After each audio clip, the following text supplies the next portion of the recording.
Okay, let's dive into one of the most important cases in Indian legal history. We're talking about a massive showdown between the Parliament and the Supreme Court, a battle that literally shaped the future of democracy in India. And it all boils down to this one huge question.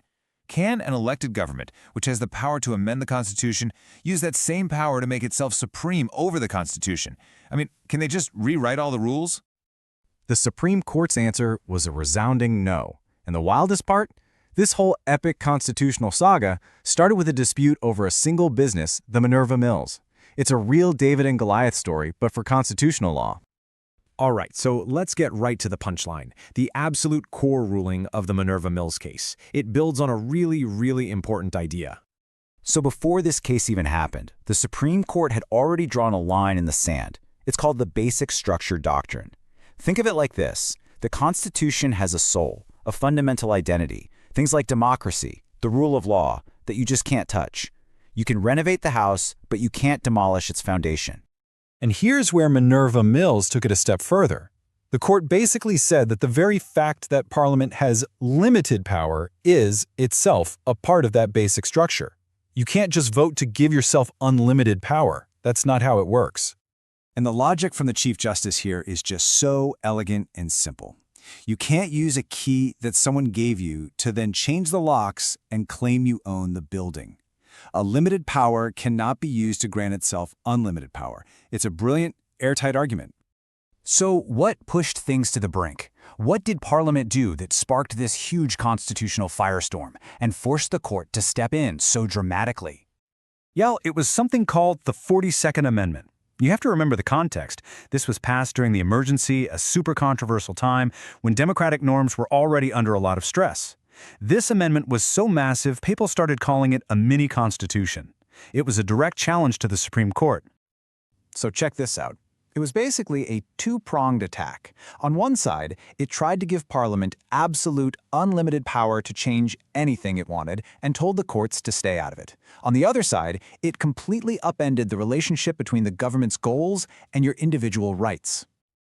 And this gets us right to the heart of the matter, this constant tug-of-war that exists at the core of the Indian Constitution. Think of it this way. You've got fundamental rights. These are your personal freedoms, like equality and free speech, that you can actually go to court to enforce. And then you have directive principles. These are the big-picture goals for the country, like reducing poverty, that the government is supposed to work towards. The two are meant to be partners, not enemies. The Supreme Court came up with this absolutely perfect analogy. They called them the two wheels of a chariot. You need both to move forward. You can't have social progress without individual liberty, and you can't have true liberty without social progress. They have to work together. But the 42nd Amendment didn't just mess with this balance. It tried to rip one of the wheels right off the chariot. It basically said, hey, our goals are so important, we have the right to run over your individual freedoms to get there. Any law made for a state goal was suddenly immune from challenge. So with the Constitution's balance totally thrown out of whack, how did the Supreme Court fight back? This was, no joke, a make-or-break moment for India's democracy. Well, they came back swinging. In a decisive ruling, the court looked at these parts of the amendment and said, nope, this isn't an amendment, this is an attack on the Constitution's soul. It's unconstitutional, it's gone. So here's exactly what they did. 1. They killed the part that claimed unlimited power for Parliament. 2. They killed the part that tried to ban courts from reviewing amendments. 3. They struck down the section that put state goals above your fundamental rights. And 4. They declared that the balance, the harmony between those two wheels of the chariot, is itself part of the Constitution's basic structure. And that second point is so important. They protected judicial review. Because think about it, without a court to back you up, your rights aren't really worth the paper they're written on.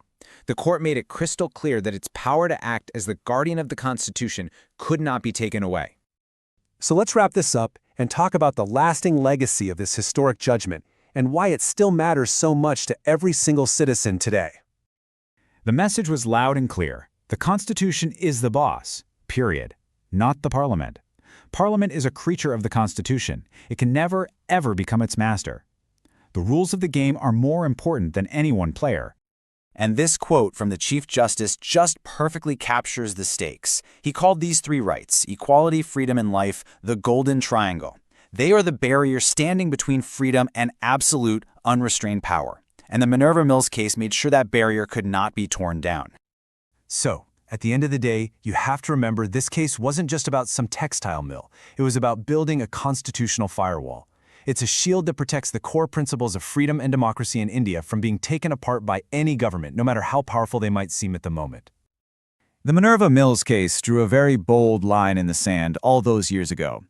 But the debate it represents, that essential tension between the power of the state and the liberty of the individual, that's a question that never really goes away. It's one of the most vital questions in any democracy, and it's one we all have a stake in answering.